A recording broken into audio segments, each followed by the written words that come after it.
बार एक सज्जन की बेटे का ऑपरेशन होना था। डॉक्टर ने कहा 3 लाख रुपया जमा करो तभी ऑपरेशन होगा, और कल सुबह 12 बजे तक जमा कर देना। उन सज्जन का कोई रिश्तेदार नहीं था, कोई नातेदार नहीं। उनकी आंखों में आंसू आए।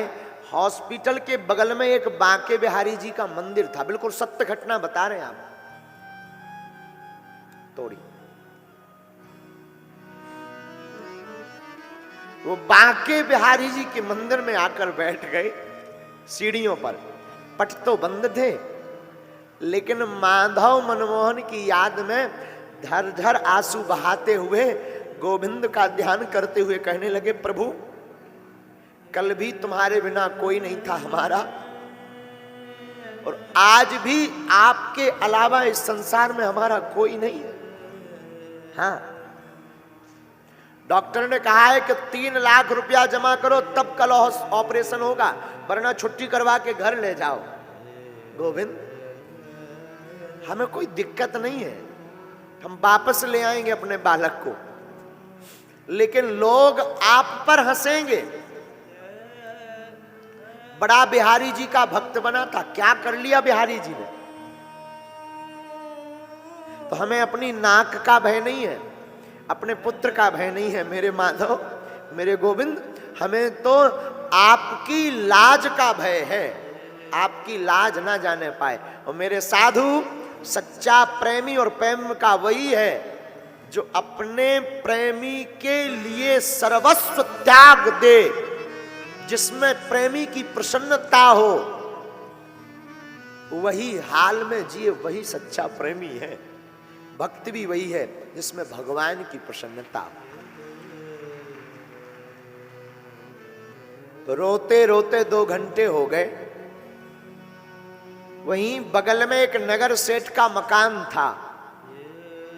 पहली बार जिंदगी में उस सेठ को नींद नहीं आई। सोचा नींद नहीं आ रही, बेचैनी हो रही, जरा बाहर टहल लूं।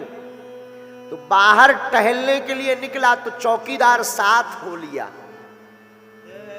सोचा बाहर निकल आया हूं, जरा मंदिर तक घूमकर फिर आऊंगा, फिर सो जाऊंगा। 2 बज गए, आज नींद पता नहीं क्यों नहीं आ रही। वो दौड़ा दौड़ा टहलते हुए मस्ती में मंदिर तक आया। उस मंदिर की सीढ़ियों पर एक सज्जन को रोते हुए देखा तो इसके मन में लगा पूछना चाहिए ये क्यों बैठा, कहीं भूखा तो नहीं है। पूछा, भाई कौन हो तुम? इन सज्जन ने हाथ जोड़कर कहा, सरकार महोदय हमारा नाम अमुक है, आप रो क्यों रहे? भोजन किया? भोजन नहीं किया। अरे तो चलो हम भोजन करवाते हैं। नहीं नहीं नहीं, रहने दीजिए, अब भोजन क्या करें, हमारा बालक मरता हुआ रखा है वेंटिलेटर पर। डॉक्टर ने कहा है 3 लाख रुपया जमा करो तो ऑपरेशन होगा, वरना कल घर ले जाओ। तो 3-4 दिन हो गए तब से भोजन ही नहीं भय। अब क्या करें? आपने पूछा, यही बहुत धन्यवाद है। सेठ के दिमाग में बात बैठ गई कि आज जिंदगी में पहली बार हमारे साथ ऐसा हुआ, हमें नींद नहीं आई। पर क्यों नहीं आई ये कारण अभी तक पता नहीं था, लेकिन अब पता चल गया। ठाकुर जी चाहते थे कि इसकी मदद हो और वो हमारे सहारे हो, इसलिए भगवान गोविंद ने ये कौतुक किया है।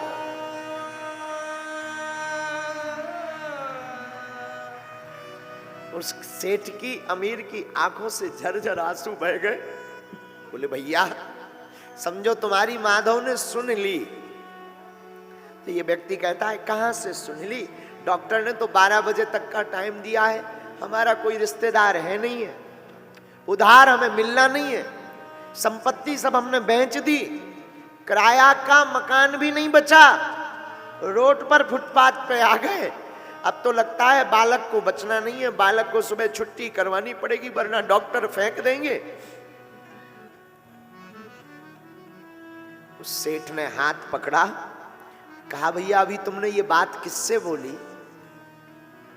तो इन सज्जन ने कहा कि हमारा तो कोई नहीं, हमने तो ये बातें सब ठाकुर जी को सुनाई कि हमारी तो कोई नहीं, आपकी लाज चली जाएगी, अपनी लाज हो सके तो बचा लेना, तुम बिन कौन है हमारो। आपके बिन कौन हमारा इस संसार में। सेठ ने हाथ पकड़ा और हाथ पर हाथ रखकर मलते हुए बोला, बस समझो तुम्हारे कन्हैया ने कौतुक कर दिया। आज जिंदगी में पहली बार हमें नींद नहीं आई, वरना मैं काम का आदमी हूं, 10 बजे सो जाता हूं, 5 बजे उठ जाता हूं, टाइम टू टाइम मेरा मैनेज है। आज मेरी इतनी साल की उम्र हो गई, पहली बार मैं 2 बजे तक जागा और अब पता लग गया कि प्रभु ने हमें क्यों जगाया। माधव तुम्हारी व्यवस्था करवाना चाहते, अब तुम चिंता मत करो, बालक का ऑपरेशन होगा, कल होगा, उसकी व्यवस्था मैं करूंगा। इन्होंने कहा कि हम चुका नहीं पाएंगे, हमारे पास कुछ है भी नहीं कि हम आपको दे पाएं, हम आपको धन्यवाद भी नहीं दे पाएंगे। पता है उस सेठ ने क्या कहा? बोले तुम्हें चुकाना ही नहीं, कर्जा तुम ले ही नहीं रहे, ये कर्जा तुम हमसे नहीं ले रहे, अपितु ये व्यवस्था ठाकुर जी ने जो हमें दे रखी, उसी में से ठाकुर जी हमको कैशियर बना करके तुम्हारी व्यवस्था करवा रहे। तब रहीमदास कहते हैं, देनहार को और है भेजत है लोग भरम हम पर करे याते नीचे। मेरे पागलों, इस संसार में हमें तुम्हें देने वाला कोई और है। कल हम जब जा रहे थे ना, रहीम बाबा से हमें याद आया, कल हम जब जा रहे थे ना तो रास्ते में इश्तियाक खान साहब खड़े हुए थे, इश्तियाक एकदम रास्ते में। उन्होंने कहा, गुरुजी हमारे बेटे बच्चों को आपसे मिलना है, वो आपके बहुत फैन हैं। हमने त्रिपाठी जी को भी कहा, जो यहाँ के टीआई महोदय थे, हमने कहा त्रिपाठी जी कल आप इनको मिलवा देना। भैया भगवान ऐसी लीला करते हैं, पता है उनके भाव क्या थे? उनकी आंखें बता रही थी, महाराज जी हम मिलना तो बहुत दिनों से चाह रहे थे, पर भगवान की ऐसी लीला हुई कि आप ही अशोक नगर में आ गए, और अशोक नगर में आ भी गए और हमारी ड्यूटी भी लग गई।